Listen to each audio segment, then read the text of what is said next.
Ano pong pangalan nila? Margie po ang pangalan ko. Oo, taga saan po kayo sa Pilipinas? Biliran po, Bisaya. Biliran. Okay, and taga saan na po kayo ngayon naninirahan? Dito po sa Lorac, sa Lorac, Germany. Ilang taon na po kayo dito? 37 years na po. 37 years, napakarami ng experience at Yes. pinagdaanan. Eh ma'am, kamusta naman ang pamumuhay natin dito? Okay lang, kamsi-kamsa. Yun lang masabi ko. Kamsi-kamsa. Ano mga ba yung kamsi-kamsa sa mga audience natin sa Philippines? Kamsi-kamsa is up and down. Oo, na so-so, kumbaga. Yeah, so-so. Oo, minsan okay, Minsan hindi. minsan balanse lang. Balanse lang. Oo. Pero with God help, nakaka-survive naman. Ano pong pinagkakabalahan natin? O, Ano trabaho po dito? work ako? Full-time po ba? Part-time? Paano? 60% lang po. 60% ng Yeah. day.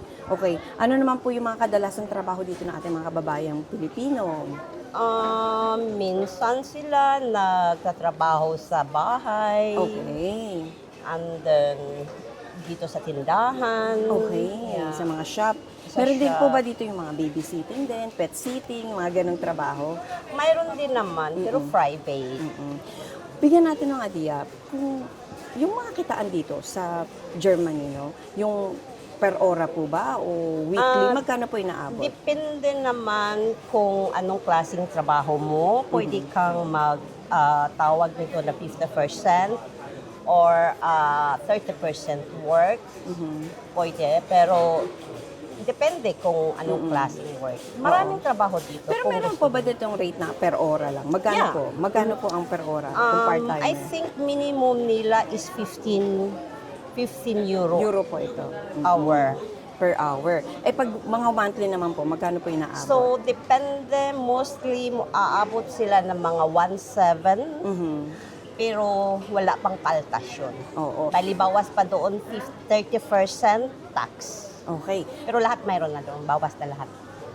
Bawas na po lahat. Bawas Bahay na lahat. ba na lang, babawasin na lang kung in case hindi Sa included. sweldo mong linis, bawasan mo pa yung pagkain mo, bahay mo, telephone mo, whatever, paano bang private expenses mo. So mga araw, approximately 1.7. Ito po ba yung mga 35 hours standard It is working time? 120 fair hours 120 per hours per month? per month. Okay. Okay Yeah. na din. Pero makakasurvive naman talaga. Nakaka-survive ka naman.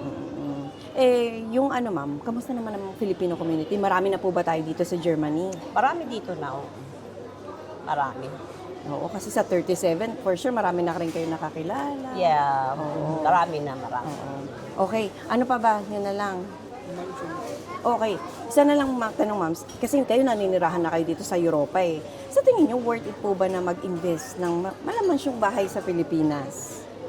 Ano pong Sa opinion niyo Pilipinas, doon? Oo. Kung dito na po kayo resident, sa tingin niyo worth it po ba na mag-invest tayo ng malamansyong bahay sa Pilipinas? Para sa akin, kung single ka, I think okay. Pero kung may pamilya ka dito, hindi. Nay is no. No. Okay. Hindi. Kasi sa Pilipinas lang lahat ng expenses mahal eh. May health insurance ka, kung magkasakit ka, o ano pa, sa'yo lahat. Yes. Eh kung wala kang pera, kawawa ka. Dito, covered naman lahat. Oo. Yun pa nga, ma'am. Since naninirahan kayo dito, alam niyo na po yung mga sistema when it comes to health system. Sabi nila malaki daw ang tax dito. Yes. Kasi 30% binanggit nyo kanina, di ba? 30%. Oo. Pag single ka is 30%. Pero pag may pamilya Pero pag may po, pamilya ka, I think aabot lang siya ng mga 20% kaltas ng salary mo. which is justifiable. Sa tingin niyo po ba, kung nagbabayad nga tayo ng 20 to 30% na tax dito sa Europa, nararamdaman po ba natin nararamdaman niyo po ba ang benefits, no? Ng mga binabayad Yeah. natin tax? Yeah. When it comes to healthcare, education ng bata, ano pong opinion niyo doon? Ang healthcare dito sa 30% na bawas ng taxes mo, wala nang problema kung ma-hospital ka kasi bayad na lahat 'yun, covered na whatever kung ano pang nangyari sa bayad na lahat 'yun, ano na 'yon. Pero ang mga dentist, extra mong bayad, talagang mag-ano ka doon, talagang Another insurance. another insurances 'yun. Tapos yung medication mo, medicine mo, magbabayad ka lang ng each medicine is 5 euro. Okay. Yun lang ang babayaran mo, wala na. Okay. Eh yung, when it comes to health education naman ng mga bata, kamusta dito? May public school ba dito? Ang education namin dito, walang bayad. From sa kindergarten, sa daycare, magbabayad ka. Mayroon Okay. yung monthly. Okay. Pero yung binabayad mo, mayroon namang bata matatanggap din ng tawag na anak kindergarten sa German. Okay. Yung I think mga abot na siya ngayon ng mga 300 a month. Oh, okay. Each child. Pwede na. Oho, pwede na. Oho. And then meron din po ba dito public school para sa mga elementary? Lahat dito walang high bayad. school? Ah, okay. High school ka man, may elementary ka man, daycare ka, ka man, wala kang bayad. Yun nga lang yung yung may sa daycare ka, may babayaran ka talaga. Pero pag once na mag grade 1 ka, after to high school ka, wala kang babayaran. Ang babayaran mo lang dito, yung mga materials. Mga katulad ng sa atin din, kung halimbawa may mga occasionally, yung may mga yun ang babayaran Okay, mo. mga sortie. Ang tinatawag nila yung Extra. oo, extra activity. Eh, paano naman po ang university dito? Meron din Yan po ang ba babayaran public o lahat private or lahat paid? Hindi.